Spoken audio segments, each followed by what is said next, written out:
நான் போன பதிவுல சொன்னேன். நீங்க பார்த்தீங்கன்னா, சிஎஸ்கேவோட பவுலிங் டெஃபினட்டா டெஸ்ட் செய்யப்படும்னு இன்னைக்கு வச்சு பொளந்துட்டாங்க ஆர்சிபி. 250ன்றது ரொம்ப ஜாஸ்தி சகம். நீங்க 220ன்னா சிஎஸ்கே இன்னும் கான்ஃபிடென்ட்டா சேஸ் பண்ணிருப்பாங்க. விக்கெட்ஸ கையில வச்சிருப்பாங்க. பட் 250 நீங்க போனீங்கன்னா, எல்லா ஓவரும் பெரிய பெரிய சிக்ஸர் அடிக்கணும். ஒரு 15, 14 ரன் அடிக்கணும்ன்ற பிரஷர்லயே ஆட்டோமேட்டிக்கா நீங்க எங்கேயோ சறுக்கி விடுவீங்க. அதனால வந்திருக்கு சிஎஸ்கேக்கு. பட் ஆர்சிபி தெரிச்சுட்டாங்க. பட் கடைசி 5 ஓவர் 97 அடிச்சாங்க ஆர்சிபி. அங்கதான் வேற லெவல்ல பின்னி படல் எடுத்துட்டாங்க.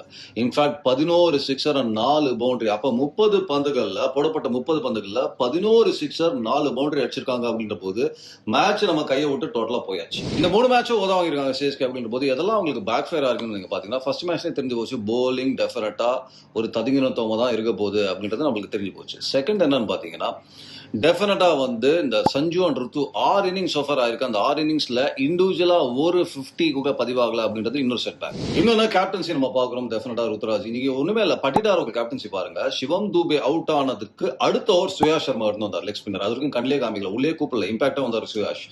இன்ஃபேக்ட் ஸ்ரேயா சைரம் பாத்தீங்கன்னா செப்பாக் மேட்ச்ல வந்து கேட்கப்பட்டதுக்கு ஏன் 4 ஓவரை நீங்க கம்ப்ளீட் பண்ணல சேலஞ்ச் கேட்டதுக்கு அந்த 4வது ஓவரை நான் சிவம் துபேக்கு எக்ஸ்போஸ் பண்ண விரும்பல அப்படின்னு சொன்னாங்க. சரி, இந்த மாதிரி விஷயங்கள்லாம் ரொம்ப ரொம்ப இம்பார்ட்டன்ட். அங்கெல்லாம் ருத்ராஜ் இன்னும் கொஞ்சம் ஷார்ப்பா இருக்கணும்னு நம்ம எதிர்பார்க்கிறோம்.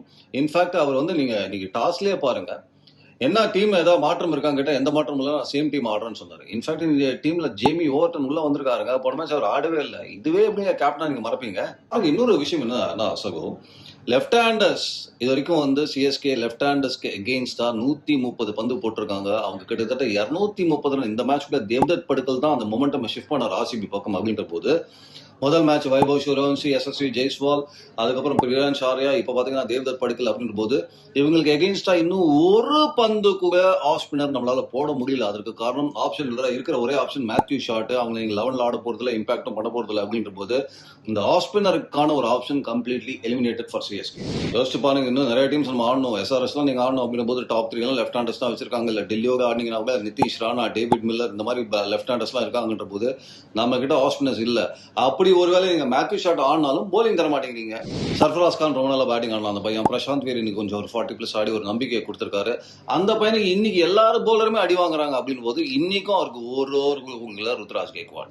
ஆர்சிபி வந்து நீங்க பாத்தீங்கன்னா இந்த அணி வேற லெவல்ல இருக்குங்க. இன்ஃபேக்ட் நான் சொல்ற மாதிரி ஏசிலுட் இல்லாத ஒரு போலிங் அட்டாக்கை பார்த்துட்டு இருக்கோம். எஸ்டர் இல்லாத ஒரு போலிங் அட்டாக்கை பார்த்துட்டு இருக்கோம். ஜேக்கப் பெத்தல் ஆடாத ஒரு பேட்டிங்கை பார்த்துட்டு இருக்கோம். அப்படின்ற போது எந்த மாதிரி ஒரு ஆப்ஷன்ஸ் வச்சிருக்காங்க ஆர்சிபி அப்படின்ற போது இது டெஃபினட்டா டைட்டிலுக்கு போற டீம் நம்ம கிளியரா தெரியும். ஆர்சிபி ஃபேன்ஸ் வாழ்த்துக்கள், சூப்பரா கலக்கலா கிரிக்கெட் ஆடுனீங்க, என்ஜாய் பண்ணுங்க. சிஎஸ்கே ஃபேன்ஸ் இந்த வருடம் எதிர்பார்ப்பை குறைத்துக் கொள்ளுங்கள். இந்த அணி எந்த அளவுக்கு போகுதுன்றதை வெயிட் பண்ணி பார்க்கலாம். And have a nice day.